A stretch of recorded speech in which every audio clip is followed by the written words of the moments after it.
Saudara-saudari yang terkasih, kita jumpa lagi dalam Pelita Hati hari ini, Selasa tanggal 17 Maret 2020. Hari biasa, Pekan Prapaskah yang ketiga. Bersama saya Romo Thomas Suratno SC dari Paroki Cilandak, Jakarta Selatan, mendengar dan merenungkan Sabda Tuhan, yakni firman Tuhan yang tersurat di dalam Injil Matius, bab atau pasal 18, ayat 21 sampai dengan ayat 35. Sekali peristiwa, datanglah Petrus dan berkata kepada Yesus, "Tuhan, sampai berapa kali aku harus mengampuni saudaraku jika ia berbuat dosa terhadap aku? Sampai 7 kali?"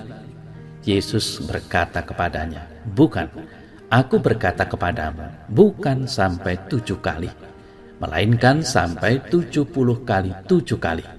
Sebab hal kerajaan sorga seumpama seorang raja yang hendak mengadakan perhitungan dengan hamba-hambanya.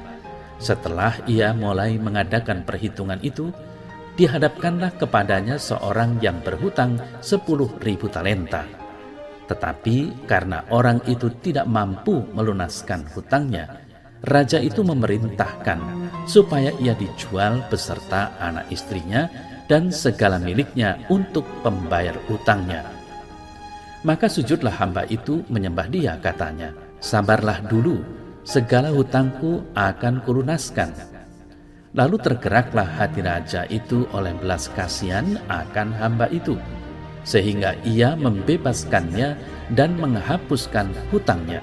Tetapi ketika hamba itu keluar, ia bertemu dengan seorang hamba lain yang berhutang 100 dinar kepadanya. Ia menangkap dan mencekik kawannya itu, katanya, 'Bayar hutangmu.'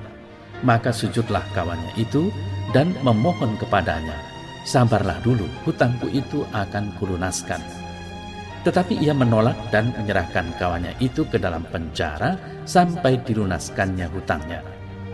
Melihat itu, kawan-kawannya yang lain sangat sedih, lalu menyampaikan segala yang terjadi kepada tuan mereka. Raja itu menyuruh memanggil orang itu dan berkata kepadanya, 'Hai hamba yang jahat, seluruh hutangmu telah kuhapuskan karena engkau memohonkannya kepadaku. Bukankah engkau pun harus mengasihi kawanmu seperti aku telah mengasihani engkau?' Maka marahlah tuannya itu dan menyerahkannya kepada algojo-algojo sampai ia melunaskan seluruh hutangnya. Maka Bapakku yang di sorga akan berbuat demikian juga terhadap kamu, apabila kamu masing-masing tidak mengampuni saudaramu dengan segenap hatimu." Saudara-saudari yang terkasih, pada umumnya orang yang bersalah mengharapkan pengampunan, bahkan dibebaskan dari hukuman atas perbuatan salahnya. Dan memang kalau kita renungkan bahwa yang namanya pengampunan itu membebaskan dan memberi pembaharuan hidup.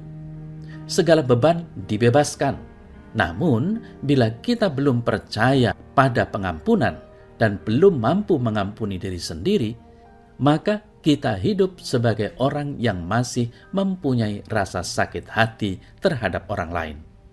Tanda-tanda sakit hati itu bisa muncul dalam bentuk misalnya masih mengingat-ingat atau menceritakan kejadian orang lain terus-menerus. Kita selalu menghitung-hitung kesalahan orang. Kepercayaan bahwa Allah mengampuni itu bukan karena usaha kita, tetapi karena belas kasih Allah. Sebelum kita percaya pada belas kasih Allah, usaha apapun dari diri kita untuk bisa mengampuni adalah kesia-siaan. Saudara-saudari yang terkasih, mengampuni merupakan pilihan sikap hidup yang rumit. Karena itu Petrus, seperti yang tadi kita dengar bersama dalam pewartaan Injil, membutuhkan suatu ukuran yang pasti sebagai pegangan agar dia bisa mengatur segenap kemampuannya untuk melakukan hal itu. Dia meyakini bahwa apabila dirinya telah mampu memenuhi tuntutan kuantitatif tertentu, maka selesailah sudah tugasnya untuk mengampuni orang yang bersalah kepadanya. Persoalan Petrus adalah saling mengampuni antar sesama manusia. Saudara-saudari yang terkasih, Yesus menyikapi pertanyaan muridnya tentang pengampunan yang harus diberikan terus-menerus. Inilah sikap Tuhan yang selalu mengampuni kita. Tuhan selalu terbuka dan menawarkan pengampunan kepada kita.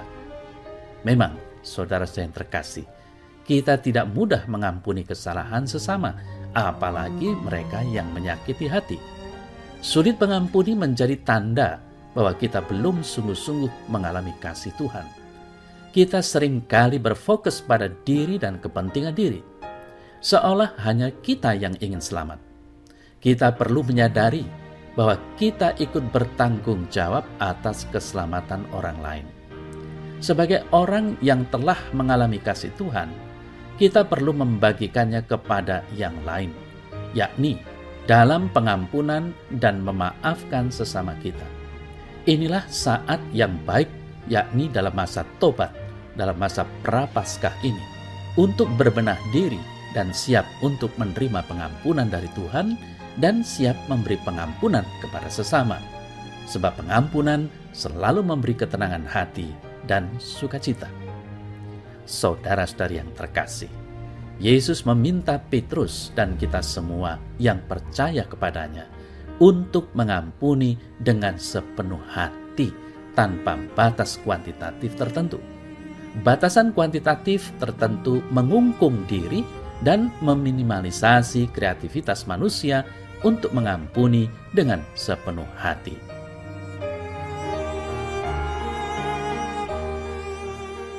Ya Tuhan, ajarilah aku untuk mengampuni dengan sepenuh hati, dan kuatkanlah aku untuk mengampuni sesama tanpa syarat apapun. Amin.